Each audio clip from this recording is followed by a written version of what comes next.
discuss about two helminthic diseases. One is Filariasis and second is Filariasis or elephantiasis, or the common name of it is elephant foot.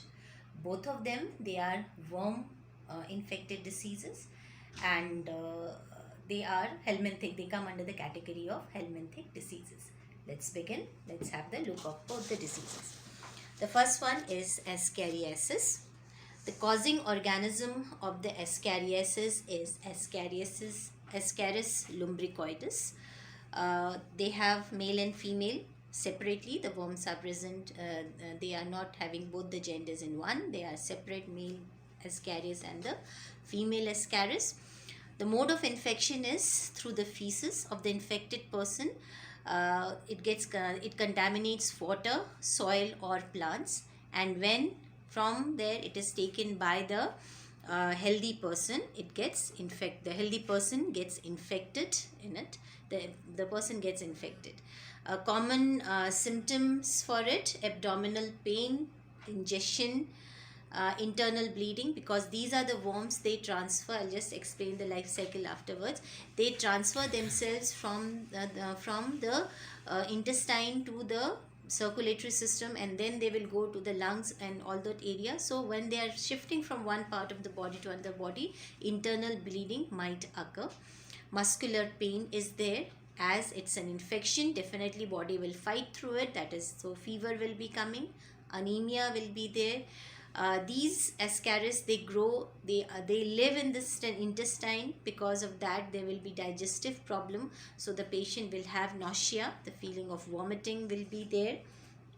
Then sometimes if they increase in number, they can even block the small intestine. They will not allow the movement of the food in the small intestine. A little understanding of the life cycle, what happens. Again, it's a cyclic process, so we pick up from one place, that they are present in the small intestine, and in the small intestine they are adult worms. So when they are present in the small intestine in the form of, like, they are in the adult form, they will produce eggs, and these eggs will be deposited in the intestinal mucosa.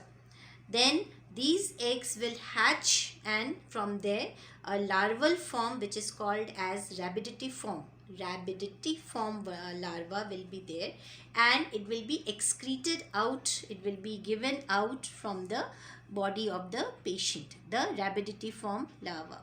Now once it is given out out of the patient, in the stool, sometimes what will happen, this rabiditiform larva in large intestine, it changes into filariform larva, and then it penetrates the intestinal mucosa, and then it will pass on to the circulatory system, and then it will reach the lungs part, and from there it will go to the pharynx part.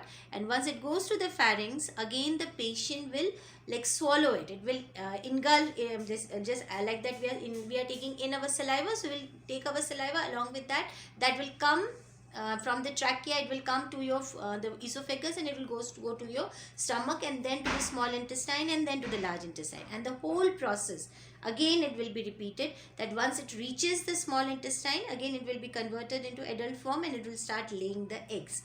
This is an infective cycle which will keep on happening inside the body. It will keep on happening inside the body of the human being itself.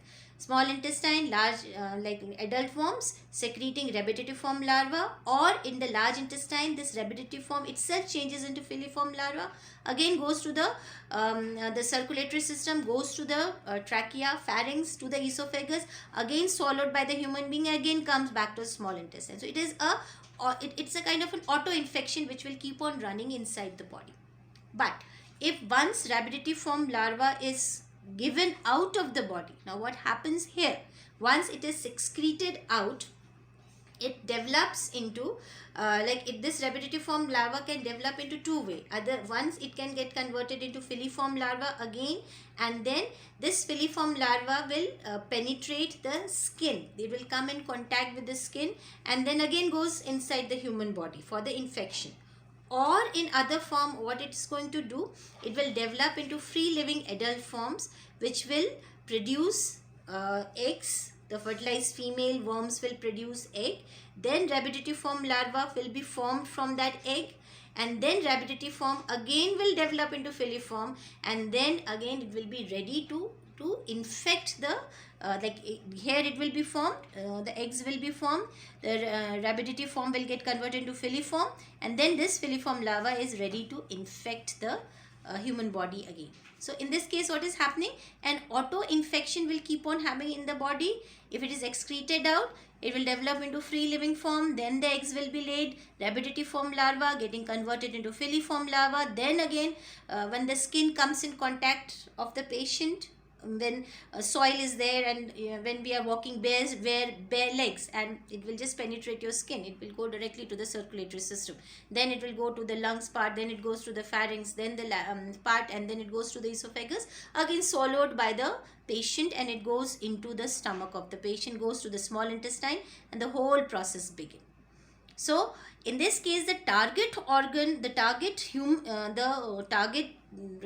is human body, and the organ of the human body which is targeted is the intestinal part of the body, small intestine as well as the large intestine. Just a little briefing what I am doing. I am telling, we pick up the cyclic process from the small intestine, adult ascaris is present. They will lay the egg. Once they will lay the egg, from the egg rabiditiform larva will be formed. This larva will go out of the body from the feces, then gets converted into adult ascaris form. They will lay the egg. From the egg again the rabiditiform larva will be formed. Then the filiform conversion will be there, and if the human body comes in contact, it goes inside the body. Again directly this rabiditiform larva is excreted out from the body. Directly it can also go inside the body after getting converted into filiform body, stage. Inside the body, what is happening? This rabiditiform larva stays in the large intestine, gets converted into filiform larva, and because of that filiform larva, it will get into the circulatory system of the human body, flows with the circulatory system, reaches the pharynx part, goes to the esophagus, and again once the human being takes in that larval stage, and it goes back to the small intestine. So this is an auto infection going on, and once it is excreted out, it's not only going to infect the same human being, now it is ready to infect many human beings, whoever will come in contact with it. So ascaris, they are worms, a little you can see the size also, big worms present in the small intestine, and they may block the small intestine, which will be a little problematic stage. This is Ascariasis, caused by a causing organism is Ascariasis lumbricoides. The next disease which we are discussing is your Filariasis or elephantiasis, or we call it as elephant foot.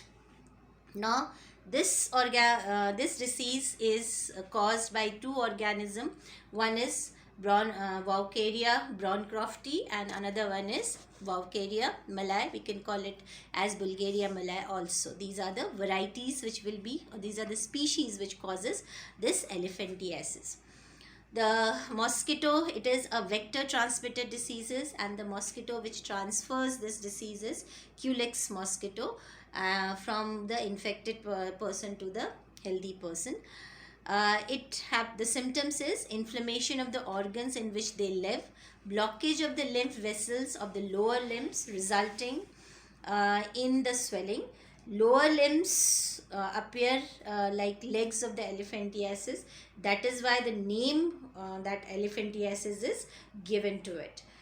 Now if we talk about a little life cycle of the causing organism, it's not very difficult one. What happens is that once again it's a cyclic one, so we pick up from one place. Like if the mosquito bites a infected person, third stage of the larva is there on the peripheral part of the skin, and it is going to be sucked by the mosquito. Remember, these worms, they live in the lymphatic system of the human body, and they will keep on making that lymph system swell up. That is why the body becomes deformed. The leg and the groin area and the lower limbs area, they become just swollen up, and they look like an elephant, big swollen legs that is there. though it is cured, but at a later stage the deformation is heavy, then it cannot be reverted back. But yes, we can save the patient from dying.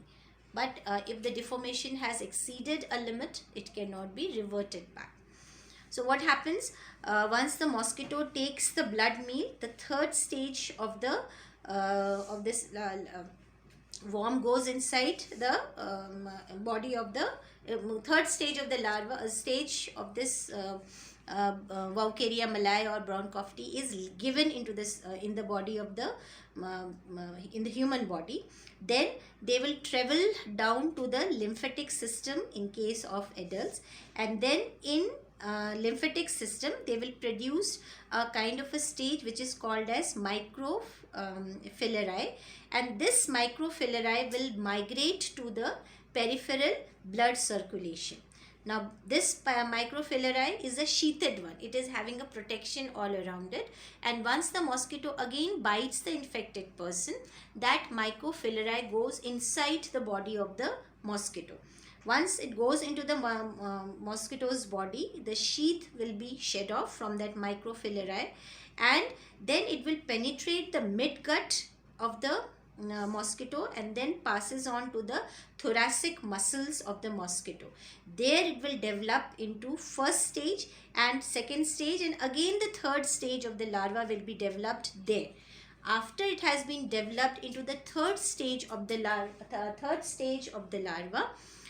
it will migrate to the proboscis part of the mosquito, and when mosquito again will bite through the proboscis, it will again go to the blood vessels, or again it will go into the skin of the human being, and then from the skin it will go to the lymphatic system. There again the formation of microfilariae will take place, and again it will migrate to the peripheral blood system. Again the mosquito will bite it, and then again it goes into the mosquito's body, and the whole process will keep on repeating again and again.